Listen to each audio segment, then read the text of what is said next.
sur notre vie pour nous transformer, afin de refléter le caractère du Dieu vivant dans ce monde. Et de briller comme la lumière du monde. Et chaque jour de te rendre grâce pour l'œuvre sacrificielle que tu as accompli pour notre salut. Bénis ce temps de parole, d'enseignement. Ouvre notre esprit pour comprendre ta parole au nom de Jésus. Amen. L'impact du sacrifice et de la résurrection de Christ sur les conséquences du péché. Hier, nous avons parlé du péché. L'impact du péché. On a défini le péché et on a vu les conséquences du péché. La première conséquence que nous avons vue, c'est que par le péché, nous sommes devenus et condamnés comme pécheurs. On est devenus pécheurs. Depuis le péché d'Adam dans le jardin, toute la race humaine est pécheresse. Deuxième conséquence, c'est que nous avons été jugés et condamnés. Comme le péché entraîne la peine, Dieu nous a jugés. Dieu a jugé et nous a condamnés. Nous a condamnés pour l'enfer. Troisième conséquence, c'est la mort. Et on a vu qu'il y avait trois types de mort. Il y a la mort spirituelle, le fait que l'homme a péché, il est mort spirituellement, il s'est détaché de son support, il a perdu sa sainteté et par conséquence, il est séparé de Dieu. La Bible dit que vous étiez morts par vos offenses et par vos péchés. Et la Bible dit que celle qui se livre au péché est morte, quoique vivante. Donc on est mort spirituellement. Le monde entier, séparé de Dieu, privé de la gloire de Dieu. Deuxième mort, c'est la mort physique. Cette mort physique qui ramène notre corps à la poussière et notre âme à Dieu. La Bible dit qu'à la mort, là, retourne vers son Créateur et le corps à la poussière. Et cette mort physique-là s'expérimente une fois. Et après quoi vient le jugement. Troisième type de mort, c'est la mort éternelle. C'est la séparation définitive et éternelle avec Dieu en enfer, où il n'y a plus de possibilité de réconciliation. La mort spirituelle, on est vivant, on agit, on parle, mais on est séparé de Dieu. Mais on peut se réconcilier avec Dieu en acceptant l'offrande qu'il a faite pour nous, Jésus. Une fois qu'on accepte Christ, on quitte la mort. Mais si on ne l'accepte pas, qu'on est dans la mort spirituelle, que la mort physique intervient, nous allons carrément dans la mort éternelle. On a vu l'autre conséquence du péché, c'est la corruption de la nature humaine. Dieu a condamné le péché dans notre chair, dans la chair humaine. Et le péché nous contrôle. On a la volonté de faire le bien, mais on n'a pas le pouvoir. Et la loi que Dieu a donnée est incapable elle est impuissante face aux agissements du péché qui est en nous. Le péché rend la loi sans force, parce que le péché est condamné dans la chair humaine. Paul emploie des expressions pour dire, je suis vendu au péché. C'est le péché qui habite à moi. J'ai la volonté, mais je n'ai pas le pouvoir. Si je le fais, ce n'est plus moi qui le fais, mais c'est le péché qui habite à moi, qui me délivre de ce corps du péché, le corps du péché. Il emploie d'autres expressions comme vieil homme. Parlant de cet homme, la nature corrompue, marqué par le péché, en rapport au nouvel homme qu'il est devenu par la foi en Christ. Ce nouvel homme est sans péché.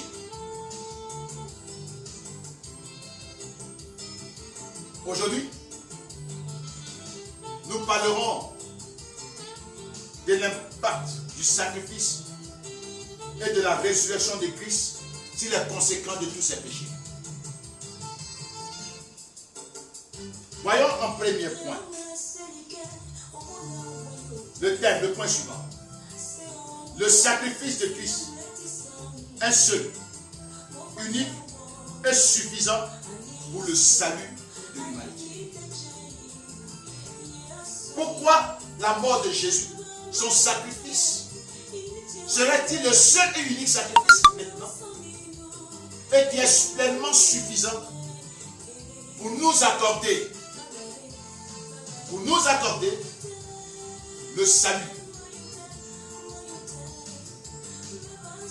L'apôtre Paul, Pierre du moins, dit que Christ avait été déterminé avant la fondation du monde comme agneau pour racheter les hommes des péchés de leur père.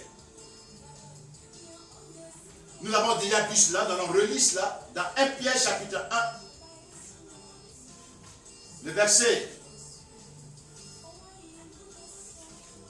18 à 21.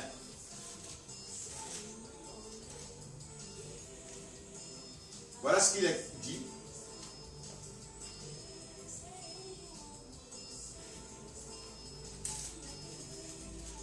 Il dit ceci. Sachant que ce n'est pas par des choses périssables, par de l'argent ou de l'or, que vous avez été rachetés de la vaine manière de vivre que vous aviez hérité de vos pères, mais par le sang précieux de Christ, comme d'un agneau sans défaut et sans tache, prédestiné avant la fondation du monde et manifesté à la fin des temps à cause de vous. Il dit, nous avons été rachetés par le sang de Jésus, comme d'un agneau sans défaut, sans tache. Christ est présenté comme un agneau sans défaut, sans tache. Un agneau en qui il n'y a pas de péché. Un agneau qui est pur et saint, en qui il n'y a pas de péché. Qu'il n'y a même pas de défaut, qu'on ne peut rien reprocher comme mal.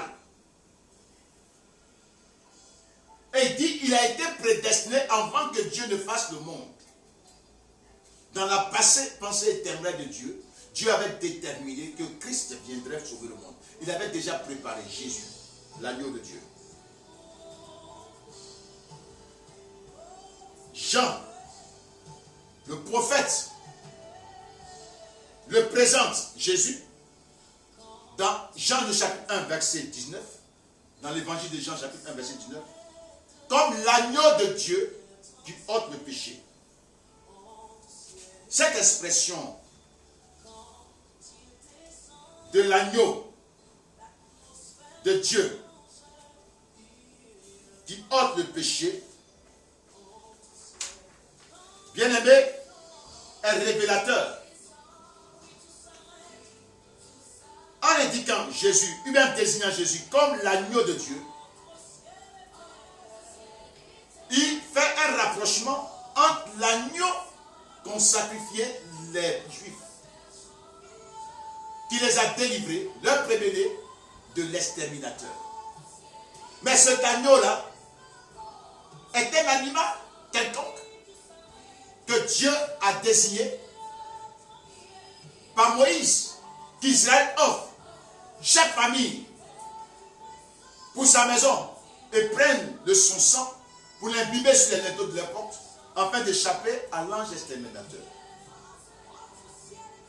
Mais en le rapprochant Jésus, ce thème, en le désignant comme l'agneau de Dieu, Jean le prophète présente Christ pas comme n'importe quel agneau, mais par le terme agneau de Dieu, il dit, le sens est Dieu sacrifié.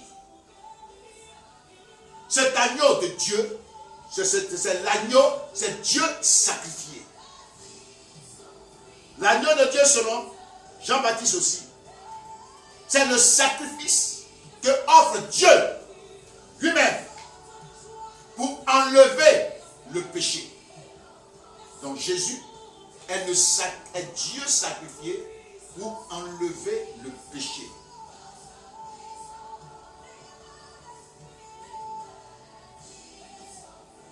Son sacrifice n'est pas le sacrifice d'un quelconque homme, mais celui du Messie, dont l'origine remonte depuis les temps anciens, depuis l'éternité, selon le prophète Michée. Par l'incarnation, Dieu n'a pas pris un corps humain. Je le répète bien. Par l'incarnation, Dieu n'a pas pris un corps humain. Mais Dieu est devenu homme et divin.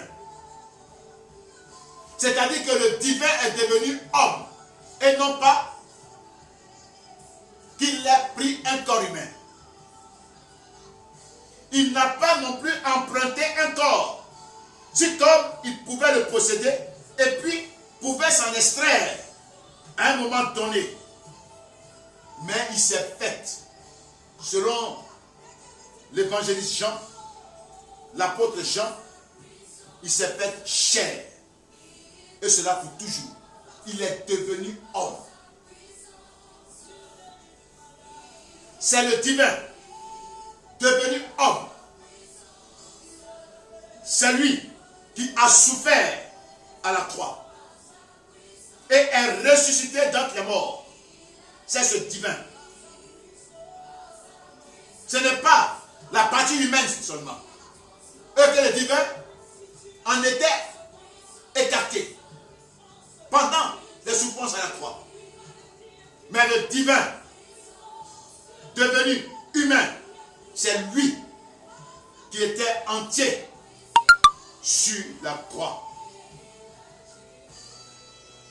Et c'est ce que Jésus ressuscité dans les morts dit lui-même dans Luc, le chapitre 24, le verset 46. Il le rappelle aux apôtres. Voilà ce qu'il dit.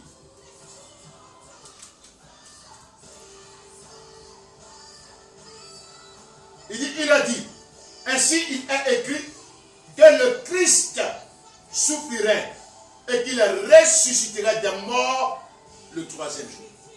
Le Christ, le divin, était humain et a souffert la croix et est ressuscité. Il n'en était pas écarté pour revenir reposséder le corps lors de la résurrection. Il était sur la croix, dans la tombe et à la résurrection.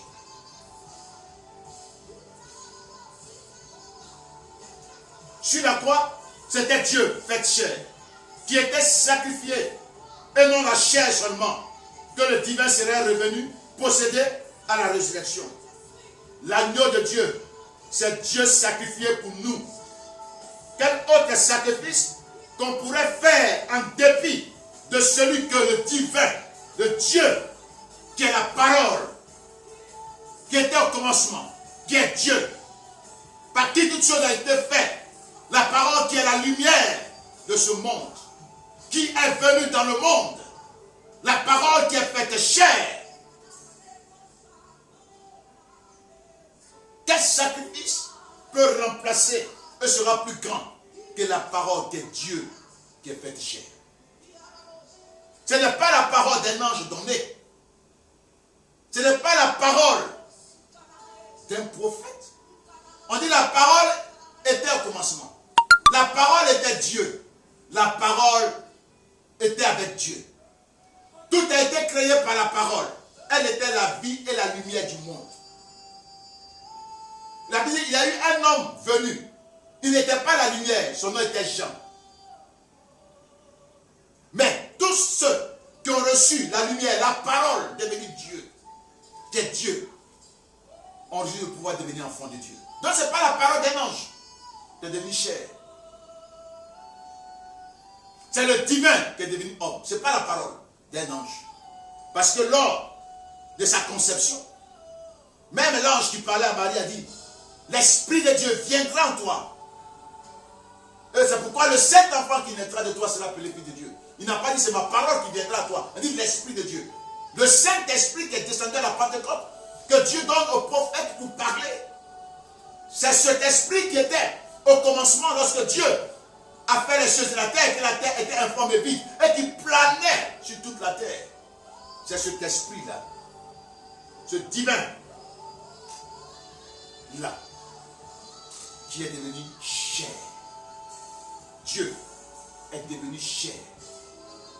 C'est ce Dieu qui était sur la croix et qui est mort pour notre salut. Quel sacrifice peut-on encore apporter qui sera plus grand que celui du divin? Je n'en vois pas du tout.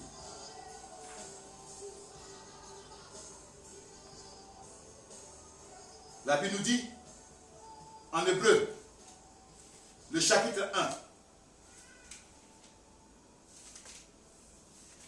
versets 1 à 4, dit ceci. Après avoir autrefois, à plusieurs reprises et de plusieurs manières, parlé à nos pères par les prophètes, Dieu dans ces derniers temps nous a parlé par le Fils qu'il a établi héritier de toutes choses, par lequel il a aussi créé le monde. C'est par le Fils que Dieu a créé le monde. Et ce Fils-là est le reflet de sa gloire. Ce Fils-là est l'empreinte de Dieu. En d'autres expressions, Dieu lui-même. C'est ce Fils-là qui soutient toutes choses par sa parole, après qu'il ait fait la purification des péchés. Il s'est assis à la droite de sa majesté divine. Donc, sur la croix, c'est le Christ, c'est Dieu devenu chair dans toute son entièreté qui a été crucifié. Ce n'est pas une partie qui a été crucifiée. Il n'y a plus de partie à partager en lui. Le divin est devenu homme. La Bible dit dans Philippiens, lequel existait en forme de Dieu, n'a pas regardé comme une proie à arracher son égalité avec Dieu, mais il s'est dépouillé. Il est devenu semblable à un homme, devenant un simple homme. Il a été obéissant jusqu'à la mort de la croix. C'est le divin qui existait en forme de Dieu, devenu homme, qui était sur la croix.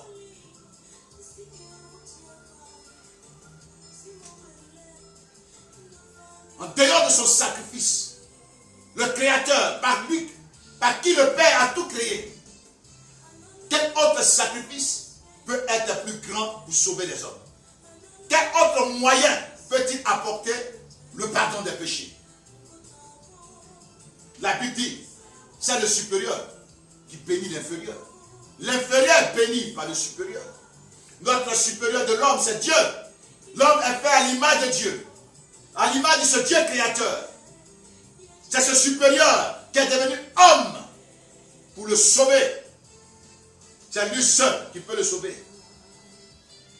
C'est pourquoi il a dit, c'est pourquoi qu'il n'y a plus d'autre offrande à offrir là où il y a déjà le pardon des péchés. Il dit, la rédemption et le pardon des péchés seraient prêchés en son nom à la terre tout entière. Bien-aimés, comprenons que c'est le divin qui est devenu homme. Et c'est lui tout entier qui a souffert la croix pour notre salut. C'est le grand amour que Dieu a manifesté. Quand nous prenons Hébreu, chapitre 10, le verset 5, voilà ce qu'il dit. C'est pourquoi Christ entrant dans le monde dit, tu n'as voulu ni sacrifice, ni offrande, mais tu m'as formé un corps. Au verset 10, c'est en vertu de cette volonté que nous sommes sanctifiés par l'offrande du corps de Jésus-Christ, une fois pour toutes.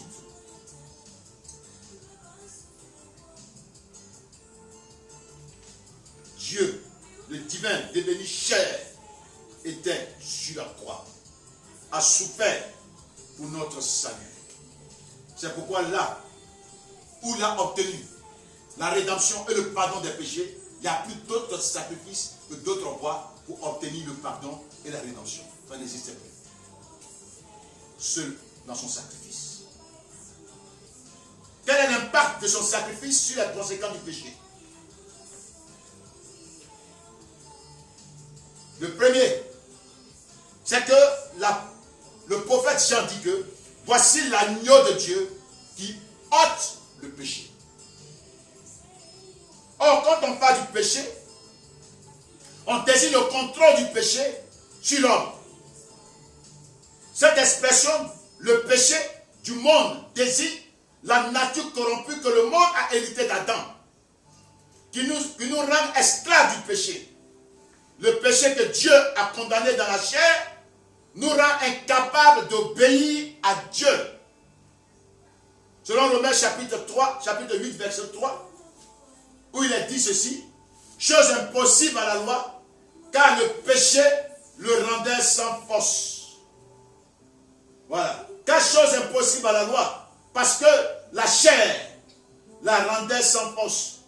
Dieu a condamné le péché dans la chair en envoyant à cause du péché son propre fils dans une chair semblable à celle du péché. Bien aimé, Dieu a condamné le péché dans la chair. Donc, la question du péché, ce n'est pas une action extérieure. Il y a le péché et les péchés. Les péchés, ce sont les actes que nous posons et qui sont issus de la nature corrompue que nous avons. Donc, le péché, c'est la nature corrompue qui est dans notre chair. Mais les péchés, ce sont les actes de désobéissance que nous posons. Alors, avant la venue de Jésus, il y avait tout un système cérémoniel par lequel la chair recevait purification. Quand on lit Hébreux chapitre 9, verset 13, le texte du livre des Hébreux indique cela. Voilà ce qu'il dit.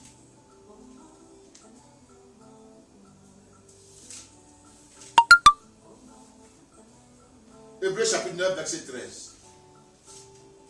Il dit: car si le sang des taureaux et des boucs et la cendre d'une vache répandue sur ceux qui sont souillés sanctifie et procure la pureté de la chair, combien plus le sang de Christ, qui par un esprit éternel s'est offert lui-même sans tache à Dieu, purifiera-t-il votre conscience des œuvres mortes, afin que vous serviez le Dieu vivant. Bien-aimé, dans ce texte, il a dit que toutes les cérémonies et tout le système cérémoniel, les offrandes des sacrifices, ces offrandes sanglantes, apportaient la purification de la chair. Mais de quelle purification est-il question? De quelle purification est-il question? C'est une purification extérieure. Elle ne résolvait pas la question de la nature de péché de l'homme. Elle ne résolvait pas la question de la corruption de notre nature. Mais apportait une purification extérieure. C'est pourquoi, dans le chapitre 10, il est dit, au verset 4, car il est impossible que le sang des taureaux et des boucs ôte le péché. Le sang des taureaux et des boucs ne peut pas enlever cela. ça ne faisait qu'apporter une purification extérieure et non pas intérieure. Mais le sacrifice de Jésus, lui, apporte non seulement une purification extérieure, mais une purification intérieure. Cette offrande-là détruit la nature du péché.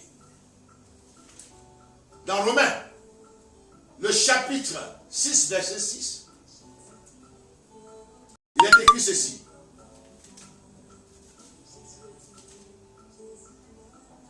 Sachant que notre vieil homme, c'est-à-dire la nature du péché, a été crucifié avec lui, afin que le corps du péché fût détruit, pour que nous ne soyons plus esclaves du péché.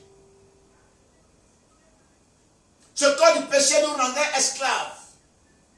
Le vieil homme nous rendait esclaves du péché. Mais l'œuvre sacrificielle de Jésus, quand Jean dit il ôte, ça veut dire qu'il détruit le contrôle du péché sur l'homme. Jésus a été crucifié. Il est mort à la croix. Et Paul dit que lorsqu'on le reçoit, on est aussi crucifié avec lui par rapport à notre vieille nature, la nature du péché. Le péché qui a été condamné dans la chair humaine est automatiquement crucifié, détruit, et ne nous contrôle plus. Et nous ne sommes plus maintenant esclaves du péché.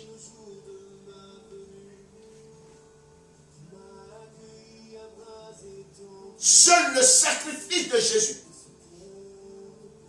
nous délivre. Donc on ne peut plus retourner à l'ancien système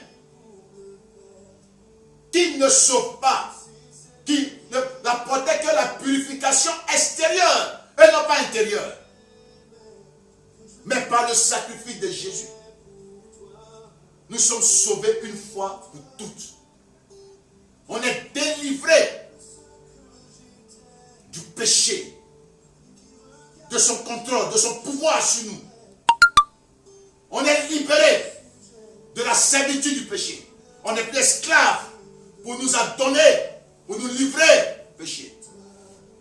Le péché ne nous contrôle plus. Nous sommes libérés. On est devenu un homme nouveau, débarrassé du contrôle du péché, de la vieille nature. Maintenant, nous ne sommes plus esclaves du péché. Le Seigneur, Dieu, est venu détruire ce qu'il a condamné à nous par son sacrifice. C'est pourquoi c'est en son nom que la rédemption, le rachat et le pardon des péchés est prêché. C'est en son nom que seul on trouve le pardon des péchés. Il n'y en a plus d'autres. Dieu s'est sacrifié pour nous. Quel autre sacrifice qu'on attend? Quelle autre voie qu'il y a pour être sauvé? Alléluia. Deuxième conséquence, c'est qu'on est déclaré pécheur. Comme on l'a vu. Mais le fait que Christ soit mort nous a délivrés du pouvoir du péché, nous a libérés de cette servitude du contrôle du péché, a débarrassé notre nature de cette corruption. Nous sommes rendus justes. Du coupable, on est rendu juste. C'est pourquoi il est dit ici, dans Romains, le chapitre 5, verset 1. Étant donc justifiés par la foi, nous avons la paix avec Dieu, notre Seigneur, avec Dieu par notre Seigneur Jésus-Christ, à qui nous devons d'avoir eu par la foi accès à cette grâce dans laquelle nous demeurons fermes et nous nous glorifions dans l'espérance de la gloire de Dieu. juste. Justifier, c'est rendre juste. Puisque quand on reçoit Christ, notre vieille nature a été crucifiée. Jésus a porté nos péchés sur la croix. Parce que la Bible dit que sur la croix, Jésus est devenu péché. Pas qu'il a porté les péchés, mais il est devenu péché lui-même. Ça veut dire qu'il était devenu la personnification du péché. Est-ce qu'il dit dans 2 Corinthiens chapitre 5?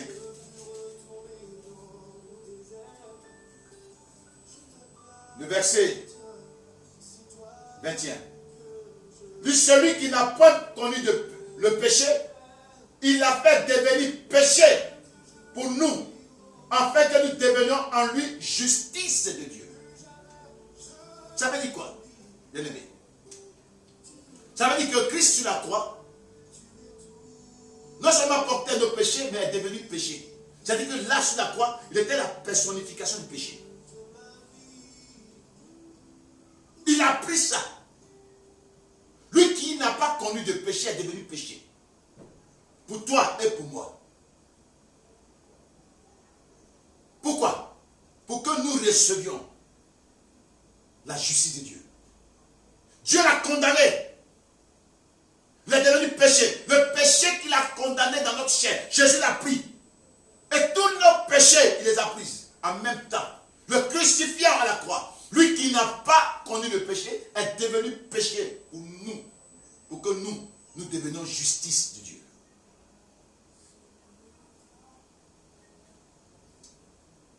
Les animaux sont des êtres inférieurs. Ils ne peuvent pas par le sang enlever le péché. C'est Dieu qui a condamné le péché. Les péchés des personnes, des créatures faites à son image, qui sont Dieu aussi. Ce n'est pas une créature inférieure qui peut enlever le péché du supérieur.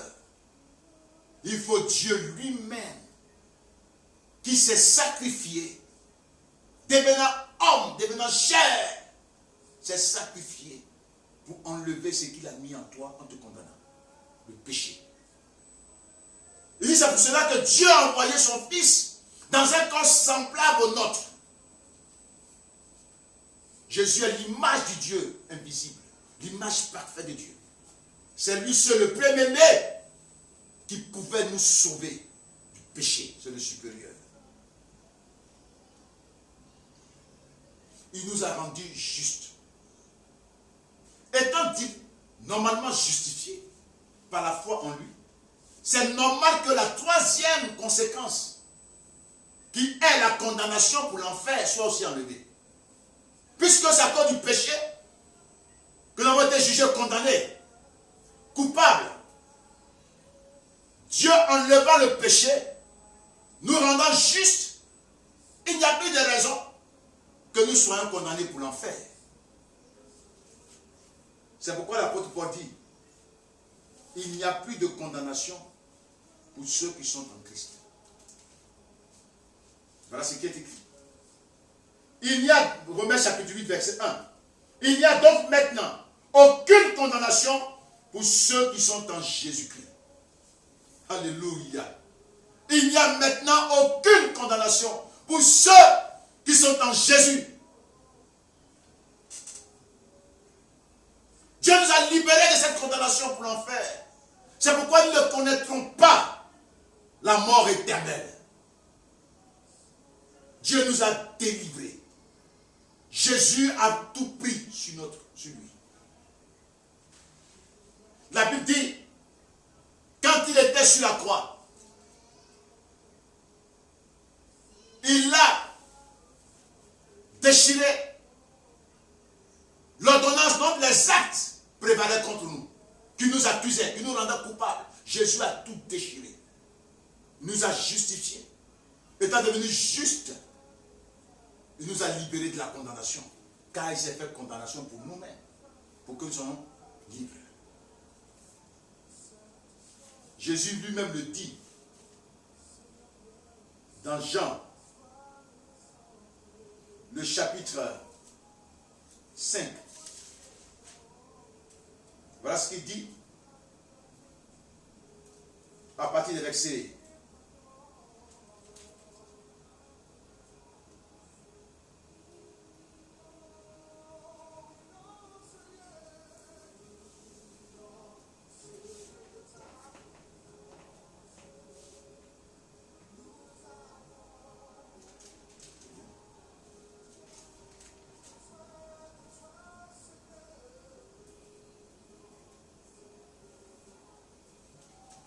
Voilà, il dit,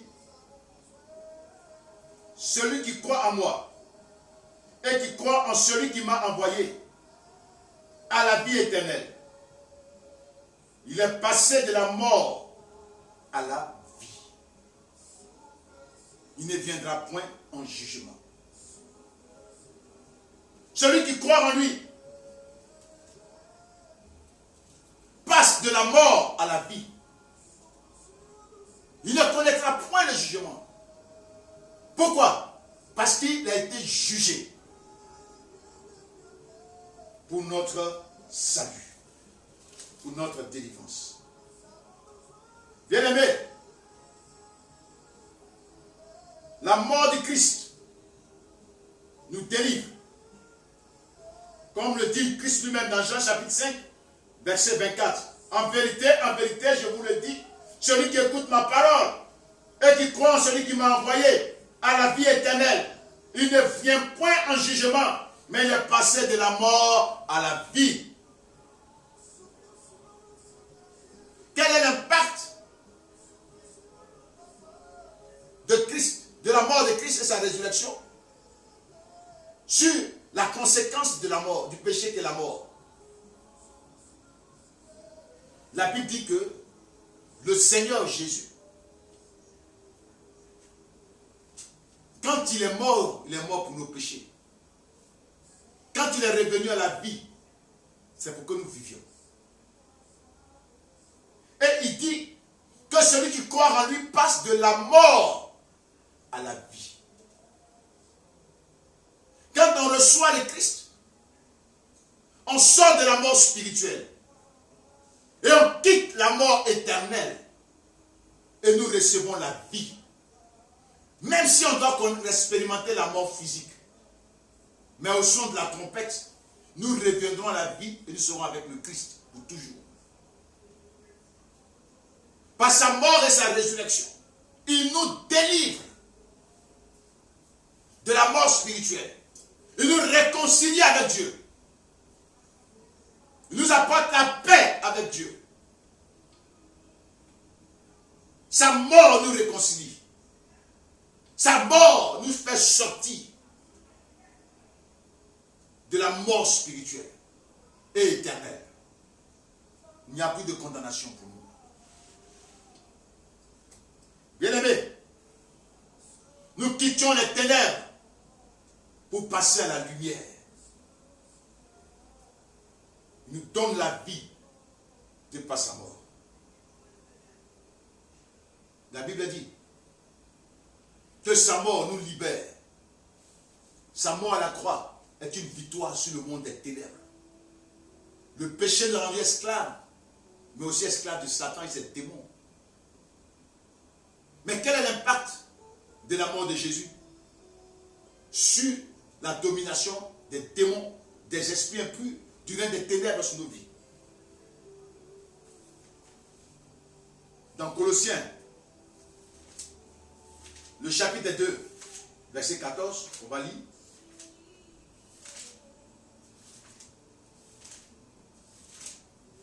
Colossiens 2, 14. Il dit ceci. Il a effacé l'acte dont les ordonnances nous condamnaient et qui subsistait contre nous. Il a détruit en le clouant à la croix. Il a dépouillé les dominations et les autorités et les a publiquement livrées en spectacle en triomphant d'elles par la croix.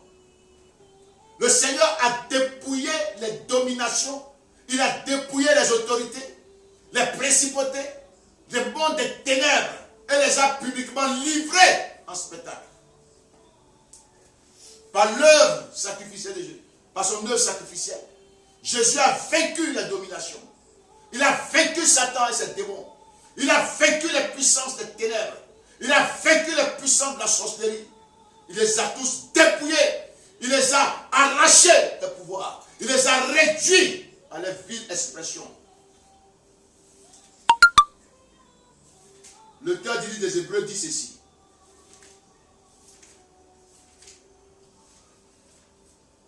Le chapitre 2, après le verset 14.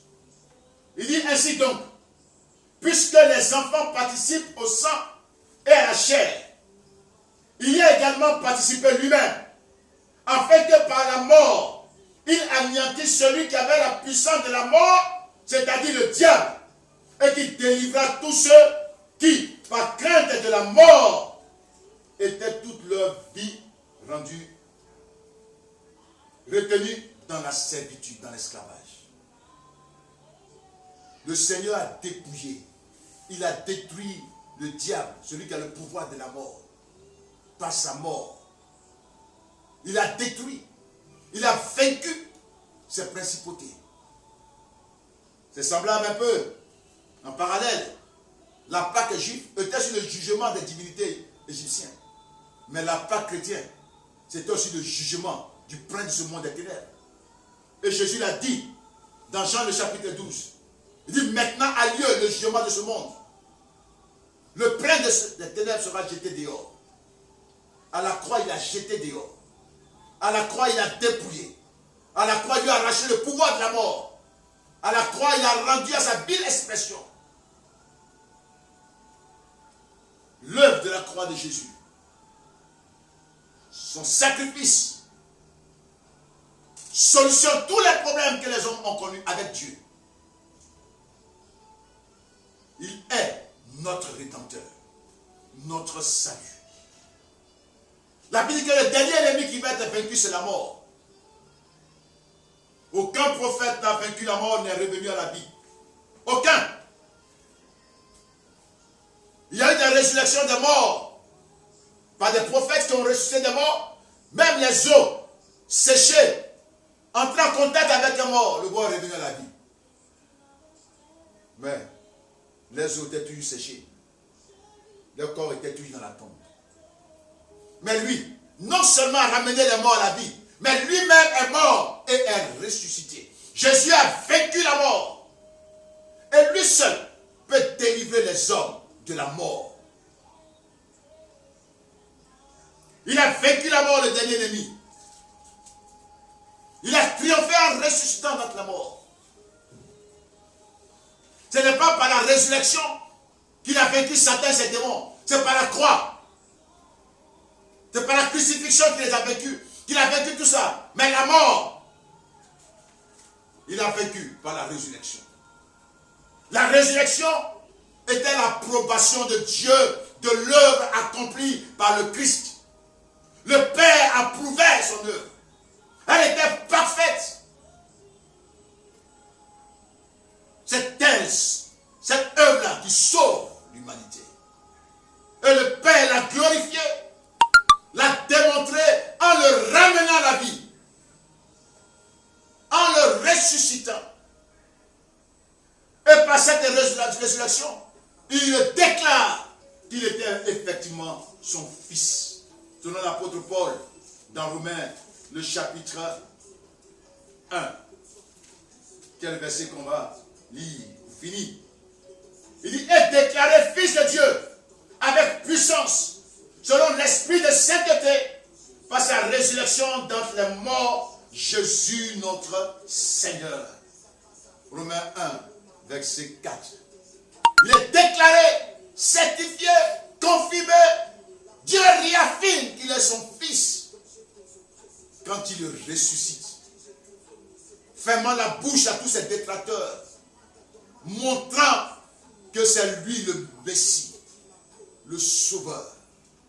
Bien-aimé, l'impact du sacrifice de Jésus sur les conséquences du péché, c'est que son sacrifice solutionne toutes ces conséquences, nous libère, nous donne la vie éternelle, nous sauve, nous délivre sur tous les plans. C'est par son sacrifice seul et sans son nom seul que se trouve la vie, le pardon des péchés et le rachat. C'est dans son nom seul que tout genou fléchit dans les cieux, toute langue confesse que Christ est Seigneur. C'est dans son nom seul que les puissants des ténèbres sont vaincus. Bien-aimés, il n'y a de salut en aucun autre. Il n'y a aucun nom qui a été donné parmi les hommes par lequel nous devons être sauvés. C'est Jésus. Il est ressuscité et il vit éternellement. Il a apparu aux disciples. Il a mangé avec eux. Il a échangé avec eux. Il a été avec eux pendant 40 jours pour les enseigner. Et il est parti au ciel. Frère, nous avons un sauveur qui est vivant, qui est vrai. Vous pouvez le recevoir. Quand il dit, je me tiens à la porte et je frappe, si quelqu'un entend, qu'il ouvre, j'entrerai. Et Paul dit, si tu confères de ta bouche le Seigneur Jésus, si tu crois dans ton cœur que Dieu l'a ressuscité dans tes morts, tu seras sauvé. Oui, tu seras sauvé. Il ne dit pas, tu pourras être sauvé, il dit, tu seras maintenant. C'est un présent. Que Dieu vous bénisse. Nous allons prier le Seigneur. Père, merci. Merci parce que tu nous montres que seul le sacrifice de Jésus sauve du péché, de la condamnation éternelle, de la mort spirituelle, nous justifie et nous délivre du règne des ténèbres. C'est le seul nom que tu as donné pour notre salut.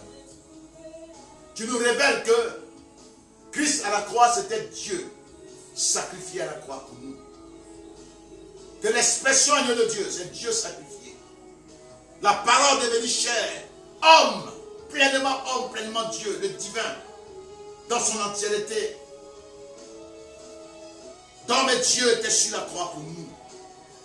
Le supérieur nous a sauvés.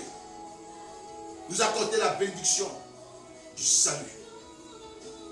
Le Shiloh, celui dont les origines remontent depuis les temps anciens et l'éternité.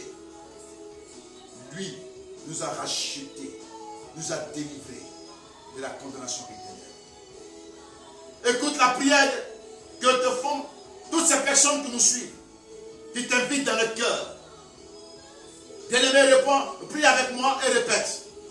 Si tu veux recevoir Jésus, tu vas être délivré de la condamnation, avoir la vie éternelle, le salut qu'il te donne, être délivré des puissances des ténèbres. Il nous rachète aussi de la malédiction pour que nous soyons bénis. Répète avec moi. Père, je te dis merci de m'avoir tant aimé, de te sacrifier pour notre salut. Je reconnais avoir péché contre toi. J'ai fait ce qui est mal à tes yeux. J'ai dit des choses qui ne te pointent plus. J'ai mal agi et je me suis mal comporté. Je me suis rebellé contre toi plusieurs fois. Je viens à toi te demander pardon pour ces péchés. Car pour moi, tu as offert ton fils Jésus qui est mort pour mes péchés. Je te demande pardon et pitié de moi. Sanctifie-moi. Je t'ouvre mon cœur. Viens prendre ma vie. Sauve-moi du péché. Sauve-moi de la condamnation éternelle.